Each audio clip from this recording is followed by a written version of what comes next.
Hebreus capítulo 4, e nós vamos ler a partir do verso 14 até o verso 16. Hebreus capítulo 4, de 14 a 16. Como eu disse, nós já passamos por esse livro hoje, por essa carta hoje, na aula do nosso pastor Silvano. Encontramos? Glórias a Deus. Está escrito assim: tendo, pois, a Jesus, o Filho de Deus, como grande sumo sacerdote que penetrou os céus, conservemos firmes a nossa confissão. Porque não temos sumo sacerdote que não possa compadecer-se das nossas fraquezas. Antes foi ele tentado em todas as coisas, à nossa semelhança, mas sem pecado. Acheguemo-nos, portanto, confiadamente junto ao trono da graça, a fim de recebermos misericórdia e acharmos graça para socorro em ocasião oportuna. Vamos ler todos juntos o verso 16? 1, 2 e... confiadamente a fim de...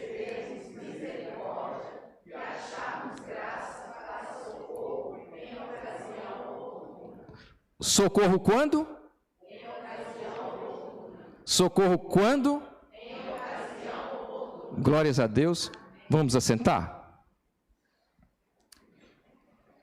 Meus irmãos, minhas irmãs, o título que vem na Bíblia, pelo menos aqui na Revista e Atualizada, deve estar na Bíblia de muitos de vocês, é Jesus, o sumo sacerdote que se compadece de nós. O sumo sacerdote que se compadece de nós. Em praticamente todas as religiões, existe a figura do sacerdote ou da sacerdotisa, e na religião de Israel, também lá no Antigo Testamento, no judaísmo, tinha a figura do sacerdote. Essa figura que inclusive foi instituída pelo próprio Deus, Javé, quando ele tira os hebreus do Egito e conduz para a terra prometida, e diante daquela desobediência toda que houve, antes de chegar em Canaã, eles ficam aquele tempo todo no deserto. Aquele deserto funcionou como o útero para formar aquele povo, e aí o Senhor foi instituindo questões civis, religiosas, e do ponto de vista religioso foi estabelecido o sacerdócio da tribo de Levi, como todos nós já sabemos, a partir de Arão, o sumo sacerdote, os demais sacerdotes, os levitas, da tribo de Levi e de Arão, o sacerdote propriamente dito, a construção do tabernáculo, e agora a gente vem para o Novo Testamento, falando de Jesus como sumo sacerdote. Lá no livro de Levítico, eu até aconselho, que na perspectiva da escola bíblica dominical, toda vez que você lê Hebreus, leia paralelamente Levítico, ou se você lê Levítico, lê paralelamente Hebreus. Eles são livros paralelos, é importante. Lá no Antigo Testamento, o sumo sacerdote era aquela pessoa que trazia, ou melhor, representava o povo, os fiéis diante de Deus, e levava o povo até Deus. Essa era a função do sacerdote, principalmente do sumo sacerdote. Tinha suas ofertas, os seus holocaustos, as suas oferendas, tudo dentro daquele esquema que Deus tinha passado para o povo, na perspectiva da espiritualidade, da religiosidade, da religião. E aquele sumo sacerdote, uma vez por ano, ele entraria, como entrava, no Santo dos Santos. Nós não vamos detalhar aqui a questão do tabernáculo, mas nós sabemos que o tabernáculo era uma espécie de templo móvel, ambulante, porque o pessoal estava deslocando, então parava, montava o tabernáculo, quando marchavam, desmontavam o tabernáculo e caminhavam. O tabernáculo era a ideia da presença de Deus, simbolizava a presença de Deus naquele povo, porque o Senhor cria o povo como seu filho. Hoje nós estudamos a questão de filho, mas o povo de Israel era tido como filho gerado. E ele mesmo diz: eu serei o seu Deus e vocês serão os meus filhos, o povo de Israel. E a presença de Deus estava ali. E a gente ainda lembra da nuvem, a gente lembra da coluna de fogo. Então a presença de Deus, o poder dele, era real no meio daquele povo. E aquele templo, aquele tabernáculo, que se movia de acordo com a ordenança de Deus, tinha ali as suas divisões, e a divisão mais interna era o Santo dos Santos, o Santíssimo. E o sumo sacerdote, só ele entrava ali. Só ele entrava ali. E uma vez por ano. E antes ele oferecia sacrifício, holocaustos, por si e pelo povo, para que ele pudesse entrar e não morresse ali dentro, porque o poder de Deus era tão grande. O Senhor é santo, santíssimo. E o pecado faz separação entre a criação e o Criador, a criatura e o Criador. E aquele sumo sacerdote, depois de fazer todos os cerimoniais, os sacrifícios, ele entrava no Santo dos Santos. Mas não entrava assim, porque Deus é tão santo que nem se confiava que todos os sacrifícios feitos eram suficientes. Por isso eles amarravam o sumo sacerdote com uma corda e alguém ficava de fora. E as vestes dele tinham as campainhas para fazer barulho. Enquanto as campainhas estão fazendo barulho, ele está movimentando, ele está vivo. Mas se parasse, talvez fosse sinal que tivesse morrido, fulminado pelo poder de Deus. E ninguém poderia entrar, senão qualquer um que entrasse também morreria. Então puxavam-se, não é, se acontecesse dele morrer, pela corda. Então ele só entrava uma vez. Para apresentar, era o dia da expiação. Mas agora em Hebreus, está dizendo de um novo sacerdote. Aquele sacerdote lá era da tribo de Levi. Aquele sacerdote era substituído. Era pela designação de Deus e depois era substituído. Cada tempo era um sacerdote ou morria, diante de todas aquelas recomendações. Mas agora Hebreus está falando de um outro sumo sacerdote. Um outro sumo sacerdote. Que nós aprendemos hoje um pouco aqui na escola. Está falando de Jesus Cristo. E nós estamos nesse tempo pascal, da morte e ressurreição do Senhor Jesus. E tudo que Jesus fez por nós está na perspectiva do sacerdócio. Porque lá no Antigo Testamento, o perdão vinha pelo sacrifício de animais, pelo sangue que somente cobria os pecados. Mas agora, nesse tempo pleno, surge um novo sacerdote, um novo tipo de sacerdote, que não é mais da tribo de Levi, mas ele surge de uma outra tribo, ele surge da tribo de Judá. Ou seja, isso aí já é uma quebra de paradigma. Ele sai daquela linhagem e vem agora para um outro caminho. Jesus, então, é esse sumo sacerdote.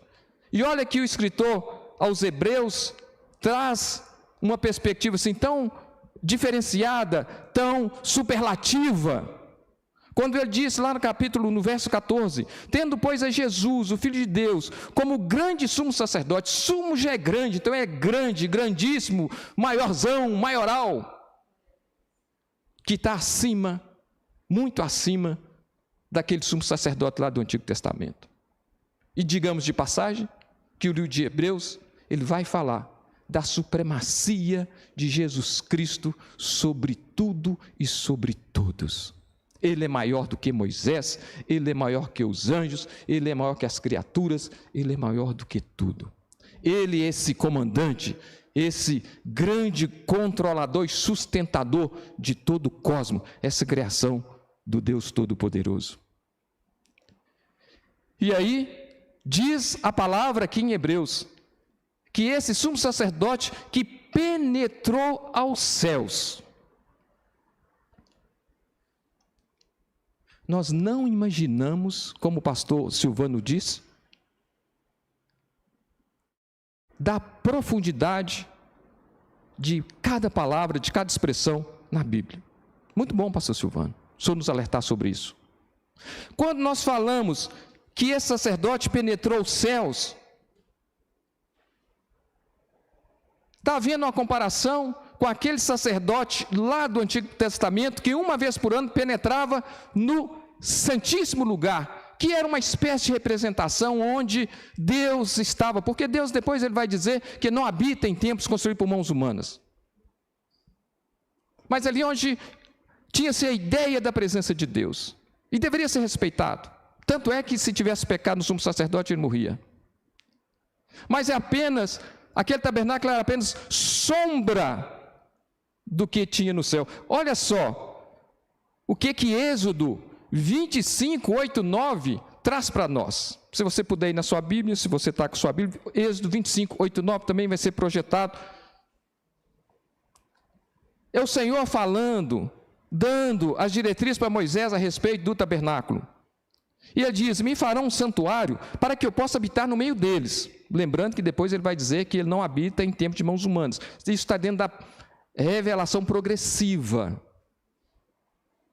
Segundo tudo que eu te mostrar, para modelo do tabernáculo e para modelo de todos os seus móveis, assim como mesmo o fareis. Ou seja, o tabernáculo aqui, lá de Moisés, é sombra, é réplica do que tem no céu. Agora vocês vão perguntar, como é que é isso lá no céu? Não sei, eu só sei uma coisa que talvez eu possa arriscar dizer. Quando nós estivermos no novo céu, na nova terra, isso vai ser um grande tabernáculo, um grande templo, e nós vamos estar num culto eterno ao Deus Criador. Nós não vamos ficar congregando, agora eu vou lá na igreja dos metodistas, dos assembleianos, dos batistas. Não, está ali separado um povo que foi lavado e remido pelo sangue do Cordeiro, num grande culto, num grande templo, num grande tabernáculo. Então, isto é reflexo daquilo que tinha aqui. Ou seja, aquilo que tinha apontava ou apontava para aquilo que há de ser e que já está acontecendo. E que já está acontecendo. Então agora o escritor de Hebreus está dizendo que esse sumo sacerdote penetrou os céus, assim como o sumo sacerdote daqui, da tribo de Levi, entrava no Santo dos Santos. Agora, o nosso sumo sacerdote, esse grande sumo sacerdote, adentrou aos céus, adentrou no tabernáculo, adentrou naquele que é real, não na sombra onde o sacerdote humano, como os da tribo de Levi, entrava. Mas agora, aquele que é divino e humano, adentrou no céu, ou seja, no tabernáculo de Deus. Agora, é importante, principalmente no nosso tempo, como eu disse, esse tempo pascal, por trás desta entrada do Senhor Jesus, do sumo sacerdote, nesse tabernáculo celeste, ou no céu, tem implicações olhando para o passado e tem implicações olhando para o futuro. Então preste atenção. Se ele entrou no céu, é porque, olhando para trás, ele entregou a sua vida por mim e por você. Se ele entrou no céu, é porque ele foi moído, ele foi transpassado pelos nossos pecados. Se ele entrou no céu, é porque ele foi crucificado e ele foi sepultado. Se ele entrou no céu, é porque o seu sacrifício, como nós aprendemos aqui na escola bíblica, foi de obediência a Deus, e não por uma obediência obrigatória, mas ele obedeceu, que muitas vezes, né, pastor Silvano, a gente obedece por medo, a gente obedece por obedecer, mas Cristo obedeceu para agradar ao seu Pai. E ele então agradou e o seu sacrifício foi aprovado. Se o sacrifício foi aprovado, nós sabemos então que se ele penetrou no céu, é porque ele morreu, mas ele ressuscitou. Se ele ressuscitou, ele ainda veio, não precisava, mas deu prova da sua ressurreição, quando por aqui ele ainda teve 40 dias caminhando entre nós com um corpo ressurreto. E se ele adentrou o céu, é porque ele foi assunto ao céu. E se ele entrou ao céu, é porque ele é o sumo sacerdote por excelência, que não tem pecado algum. Não teve anjos amarrando corda em Jesus para que pudesse arrastá-lo caso acontecesse alguma tragédia dele ter algum pecado e entrar naquele tabernáculo eterno, porque ele não teve e não tem pecado algum. Então, quando Jesus entrega a sua vida, ele está na realização, no exercício de um dos seus ofícios, que é o do sacerdote, porque Jesus também é rei e também é profeta. Mas, como rei, não daria para ele cumprir. Como profeta também não, mas como sacerdote. Porque, como eu disse, o sacerdote leva o povo a Deus, por intermédio de sacrifícios.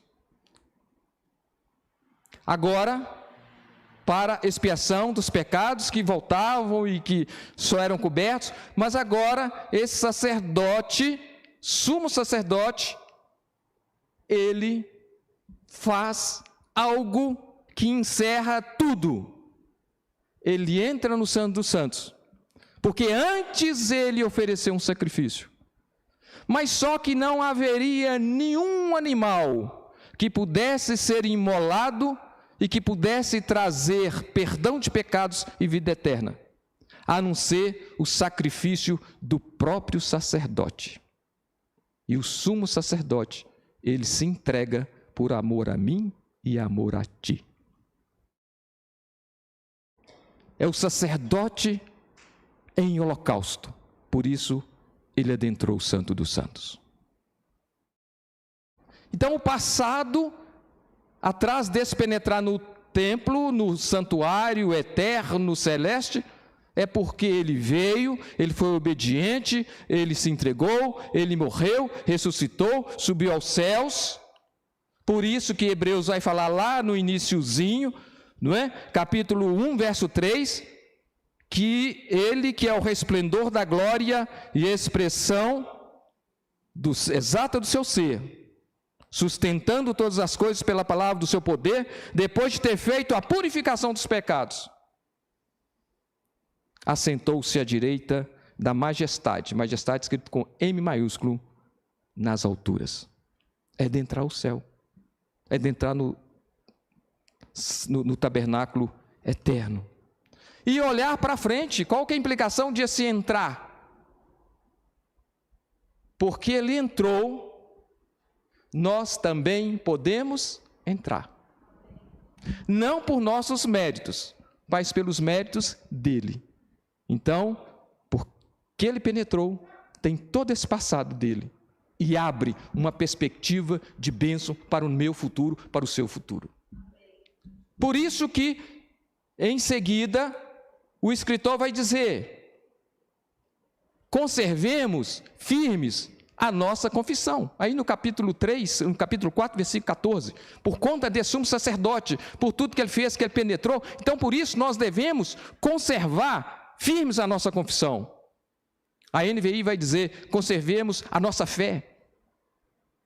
E a palavra, se a gente quiser ir lá para o grego, esse conservar significa agarrar, grudar, ter uma fé firme, não vacilante, confiando que somente esse sumo sacerdote pode nos permitir, nos fazer adentrar ao tabernáculo celeste por conta do seu sacrifício. E aí prossegue agora. Então, se você pegar esses 3 versos, nós vamos observar uma coisa interessante, para você depois ler numa outra perspectiva. O verso 14 nos dá uma afirmação. O verso 15 nos dá uma causa. E depois o verso 16 nos dá uma conclusão. Agora, por que nós devemos conservar firmes a nossa fé? O verso 15 vai nos responder. Porque nós temos, olha só, tudo o que aconteceu, que nós falamos, está garantindo agora para nós. Está dizendo, com todas as letras, porque nós temos, eu tenho, você tem, sem ser orgulhoso, sem ser presunçoso, sem querer ter altivez, mas porque a palavra assim o diz. Por quê? Nós devemos agarrar a nossa fé, a nossa confiança no Senhor, a nossa fé salvadora, porque não temos sumo sacerdote que não possa compadecer de nossas fraquezas. Então, por isso, é por conta desse sacerdote, que ele não só fez tudo isso, mas ele continua também conosco. Quando a palavra diz que Jesus está assentado à direita de Deus Pai, não quer dizer que o Senhor parou, que Jesus parou. Há aí uma semelhança com a criação, porque redenção e criação são paralelos. Há a primeira criação, que Javé descansou. Agora há a redenção, ou seja, uma nova criação a partir de Jesus, e quando ele assenta à direita do Pai, ele está descansando. Quando Deus, o Criador, descansou, não quer dizer que descanso, a palavra na perspectiva teológica, não é falta de atividade. Tanto é que depois Jesus fala, eu trabalho e meu Pai trabalha até agora. Não é uma contradição. Esse descanso, ou seja, a criação em si foi concluída, porque ele mesmo dizia, tudo que foi criado foi bom, e o Senhor depois vai fazer outras coisas. Jesus agora, quando está lá do Pai, está dizendo, foi consumado. Aquela palavra lá da cruz, ela está dita agora na região celestiais. Eu estou assentado porque tudo foi consumado. Ninguém precisa de fazer mais nada, não há que se fazer. E o Senhor está no nosso meio, ou seja, não está também, ficou sentado. Há uma ideia de descanso daquele plano que ele fez, porque ele continua no nosso meio, ele está aqui hoje, porque ele mesmo disse. Então, por tudo isso, nós temos esse sacerdote que continua cuidando de nós nas nossas fraquezas. Por quê? Porque ele mesmo disse que em todas as coisas que eu sou tentado, você é tentado, ele passou por essas tentações. Então ele tem, vamos dizer assim, cacife, ele compreende, ele sabe, e ele passou e não pecou. E ele há possibilidades para que nós passemos e não pequemos. Mas se cairmos, nós lembremos daquela palavra de João. Nós não somos dominados pelo pecado, porque livres da dominação nós já estamos, livre da culpa nós já estamos, e haverá um futuro que a presença do pecado também já vai estar fora, porque a presença dele está rondando. Como diz a música, todo dia ele bate a nossa porta. Então, ele passou por todas as coisas, foi tentado em todas as coisas, a nossa semelhança, mas sem pecado. Então, o que você estiver passando de fraqueza, de tentação, de qualquer prova, lembre-se que Jesus também passou por isso. E ele não pecou. E ele fecha agora. Ele vai fechar, dizendo que acheguemos então. Portanto, olha a conclusão. Então, diante de tudo isso, é um acheguemos que está sendo o eco do conservemos lá do início. Conservemos firme a nossa fé. Agora ele vai dizer, acheguemos confiadamente ao trono da graça, a fim de recebermos misericórdia e acharmos graça para o socorro em ocasião oportuna. Então, na hora que o problema vier, ocasião oportuna, é ele, esse sumo sacerdote, que vai fazer a diferença na sua vida e na nossa vida. Porque esse sumo sacerdote, dentro desses 3 versículos, tem 4 perspectivas dele. quatro perspectivas dele. Primeiro, a posição de Jesus. Como eu disse, aqui já resumindo para fechar, a posição dele. Hoje, ele está à direita do Pai, porque concluiu a sua obra salvadora. Ele está à direita porque ele adentrou os céus. E a sua obediência, a sua tarefa, a redenção que veio através dele, foi recebida pelo Pai. Então, a primeira característica, o primeiro ponto desse sumo sacerdote é isso. É a sua superioridade da pessoa de Jesus Cristo, que é superior a esse sacerdote levítico, que era substituído e agora só tem um. Não há mais necessidade de ficar entrando no templo no Santo dos Santos, com mais sacrifício, mas o dele é o último. Acabou, está encerrado. A posição, então, o poder que Jesus tem, que os sacerdotes outros não tinham, que é o poder de perdoar pecados. Só ele. Só entrou no céu e nos deu a redenção só um homem, Jesus Cristo. Totalmente homem, totalmente Deus. Isaías vai até falar isso, né? 53, 5, 6, depois você pode ler. E Jesus nos dá essa proteção que o sacerdote, sumo sacerdote antigo não podia dar. Só Jesus, esse sumo sacerdote eterno, pode nos dar essa proteção que o sacerdote levítico não podia dar. Que é chegar até o trono da graça. Só Jesus nos permite chegar diante do trono da graça. Para quê? Olha só, fechando. A fim de recebermos misericórdia e acharmos graça para o socorro em tempo oportuno. Você já parou para pensar nesses dois termos, graça e misericórdia? Eu já disse aqui que misericórdia é Deus colocando o coração dele na nossa miséria. E etimologicamente é isso. Mas se nós olharmos pelo lado teológico, tem outras coisas maravilhosas.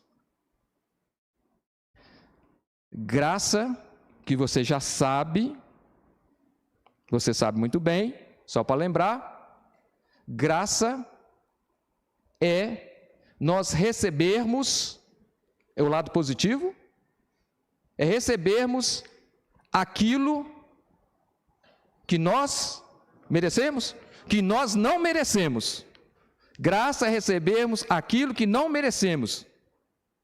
E misericórdia é não recebermos aquilo que merecemos. Nós não merecemos a vida eterna, a salvação, mas nós temos porque há graça. E nós não recebemos a condenação eterna por conta da misericórdia de Deus. Por conta da misericórdia. Então essas duas palavrinhas precisam estar andando conosco. Não nesse sentido trivial, popular, do senso comum. Mas nós precisamos ter essas palavrinhas sempre. Aquele sumo sacerdote nos deu a possibilidade de entrar no Santo dos Santos por ele. É a sua graça. E pelo sacrifício dele, nós estamos livres daquilo que nós merecíamos e merecemos, né? Que é a condenação. Mas o sumo sacerdote, ovelha muda, que não abriu a boca, mas foi para o matadouro. Sacerdote e ovelha, entregou-se em obediência espontânea ao Pai. Entregou a sua vida espontaneamente. Teve-a de volta e adentrou o tabernáculo eterno. Por isso, nós podemos confiar nesse sumo sacerdote, que passou por tudo aquilo que nós podemos passar, estamos passando, nós já passamos. Que nós lembremos disso, que ele entrou no Santo dos Santos. O seu sacrifício foi aceito pelo Pai. E hoje nós somos livres do pecado. Nós somos livres da condenação eterna. Nós somos livres da culpa do pecado, do domínio do pecado. E que não há necessidade mais de nenhum sacrifício, pois o sacrifício foi feito. que você possa ser abençoado, que você possa se lembrar desse sumo sacerdote, principalmente nesse tempo pascal, em que nós lembramos da morte e ressurreição do nosso Senhor e Salvador Jesus Cristo. Que a graça te alcance, que a misericórdia esteja contigo e que tudo em que você tiver de passar, que você confie no Senhor, que você vai passar obtendo a vitória em Cristo Jesus. A vitória não é ficar livre, mas é passar sabendo que Ele está com você e que Ele passou e te compreende e Ele te fortalece e Ele te garante e você vai chegar com Ele até aonde Ele vai permitir que você chegue, que é de entrar no Santo dos Santos, lá em cima, não mais aqui nesse plano terreno. Que Deus te abençoe. Vamos orar? Eu te convido a ficar de pé.